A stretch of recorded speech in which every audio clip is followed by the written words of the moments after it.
Et j'ai le plaisir de recevoir Yasmine El Kerouani sur le plateau aujourd'hui dans le cadre de la chronique santé, une chronique santé qui est un peu avancée puisqu'on va parler d'un sujet qui nous intéresse tous, qui est l'Aïd, mais Absolument. aussi la manière dont on va consommer ce Aïd. Exactement, de façon saine. Pourquoi? Parce qu'on a vécu 30 jours, 29 ou 30 jours de jeûne. En tout cas, j'en profite aussi pour souhaiter un Eid Mubarak Saïd à notre audience partout dans le monde et en Afrique aussi, pour ceux qui célèbrent demain, pour ceux qui célébreront peut-être après-demain.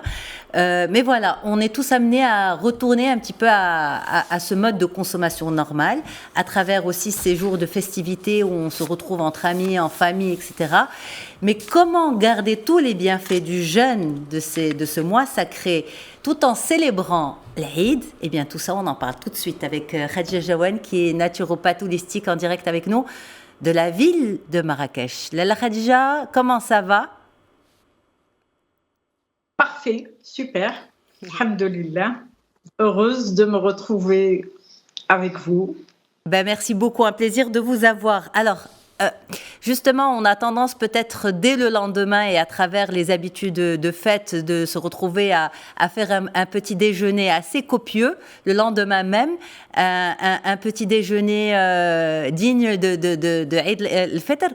Vous, en tant que naturopathe, qu'est-ce que vous pouvez recommander tout en restant en quelque sorte dans les habitudes culturelles?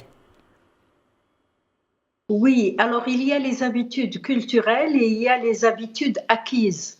Il y a les habitudes traditionnelles et il y a aussi les effets du jeûne. Autant on recommande de se préparer au mois de Ramadan, autant nous recommandons de sortir doucement du mois du jeûne.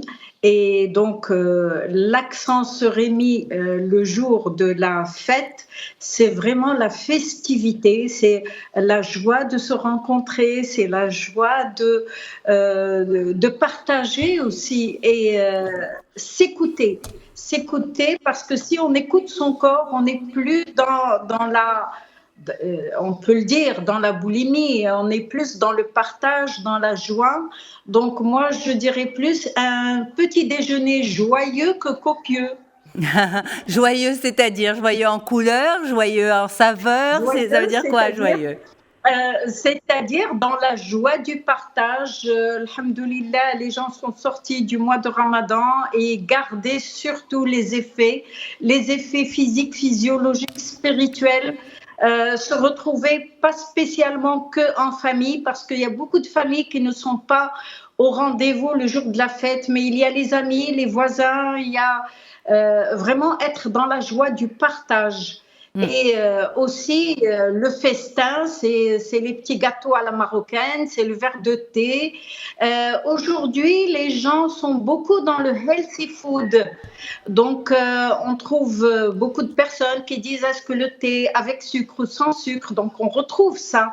Et on retrouve aussi des gâteaux qui soient plus légers que d'autres. Donc, c'est pas. Il y a cette mentalité de prendre soin de sa santé. C'est vrai, qui gagne du terrain. Alors, Lala Khadija, quand même, ça c'est le côté philosophique de l'Aïd, ce que vous avez dit un petit peu, Aïd joyeux et pas copieux, mais il y a aussi les nutriments.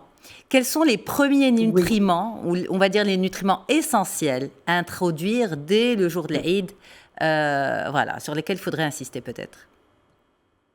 Bon, il faudrait insister, sur, par exemple, dans la tradition, le matin de l'Aïd, c'est le herbel. Donc, c'est du sucre lent, c'est du blé, c'est un plat copieux à se partager parce que même la présentation, elle est dans le partage. Des infusions, on reste quand même dans le complet, si on reste dans la tradition, si on retrouve le krachel, on retrouve le bghrir complet, être dans cette dynamique de healthy, quoi, sans changer, mais être dans la modération. Parce que quand est-ce qu'on est strict, c'est quand la personne elle a des problèmes de santé. Mais tant qu'il n'y a pas des problèmes de santé, c'est se faire plaisir dans la modération. Et là, on retrouve le verre de thé ou d'infusion ou la tralt. Tralt, c'est le bouquet de plantes aromatiques que l'on associe au thé et qui donne cette convivialité, cette table aussi qui est très marocaine. Les odeurs aussi. Et les odeurs, on est dans les odeurs, dans les saveurs, dans les couleurs, dans les habits, dans les parfums. Donc, c'est vraiment une explosion qui nourrit les sens. Nadia, une question pour vous, Lalla Khadija. Oui. Pardon Nadia, une question pour vous. Vous parliez, Allah يبارك فيك, de cette explosion des sens, de ces saveurs, de ces plantes et tout ça. C'est une tradition qui est ancrée depuis des années ici au Maroc. Votre pratique de naturopathe holistique, finalement, comment elle est accueillie? Est-ce vraiment un changement ou plutôt un retour aux sources, aux traditions originelles des Marocains? Oui, je pense qu'à tous les niveaux, national, culturel, même international, mais ce n'est pas notre sujet, il y a cette exploration du nouveau et un retour vers les sources, vers la source. Il y a ce retour vers le traditionnel, il y a ce retour vers l'essentiel, en fait. Alors, Lalla Khadija, justement... On le voit même au niveau vestimentaire. On le voit même, oui, sur le plan vestimentaire, absolument. J'ai le temps pour une dernière question, Nadia. 30 secondes. Quand on parle de naturopathie holistique, il y a aussi cette notion de l'alimentation consciente. Oui. Oui. Peut-être un petit mot avant de nous quitter. Oui, alors l'alimentation consciente, c'est le mot à la mode, si on peut dire, mais c'est juste être dans la présence. Et dans notre culture, il y a cette présence.